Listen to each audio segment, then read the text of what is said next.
think the issue is important and that the business should remain in public hands. It belongs to the country, not to a private individual.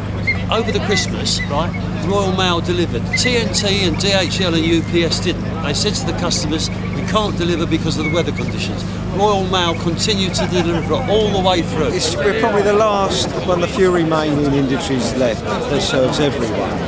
And privatisation isn't the answer. It's not going to help us. It's not needed. This government actually stand up and say in every debate about this that what our objective is as a government is to save the universal service, save Royal Mail and maintain a national network of post offices. If you pose that question as a government, how can you possibly come up with the answer that the only way of doing that is to privatise it and separate 350 years of history?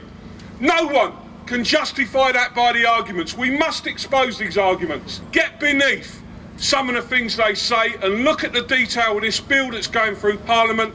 There are, as Billy said, 15 ways that they can end the universal service if this bill goes through. There's details in that bill where they hand over the responsibility for the universal service to the regulator, the same people who have destroyed it so far and handed over our work to the competitors. If anybody wants to understand how difficult it is in Royal Mail today with the way they've introduced competition, just think about this.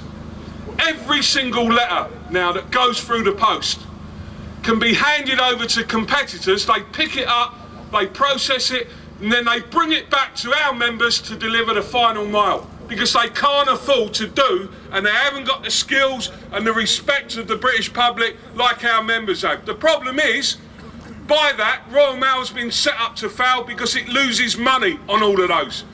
If you want to change it, you don't have to privatise it, change the bloody rules of competition. Have you looked at some of the numbers about this pension stuff? Because you know they keep saying they're doing us a favour again, they're bailing us out.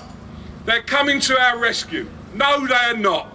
Have a look at the detail of what's going on in pensions. They are raiding and nicking £26 billion worth of our members' pensions assets.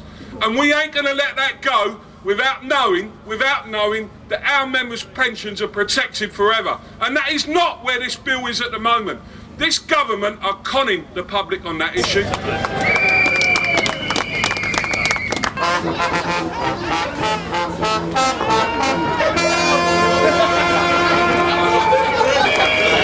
My dear subjects,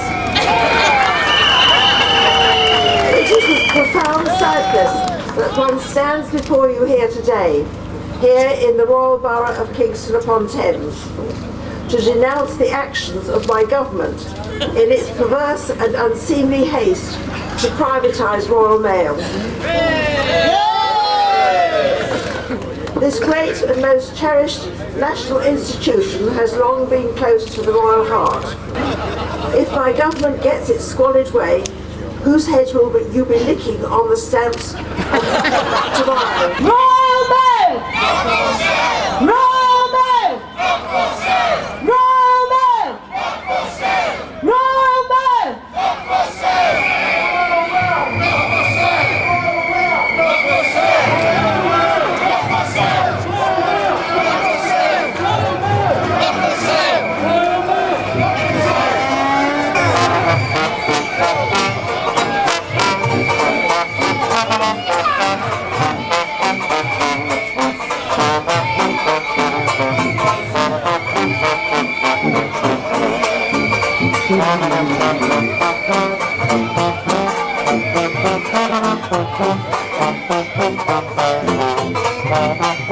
Thank you.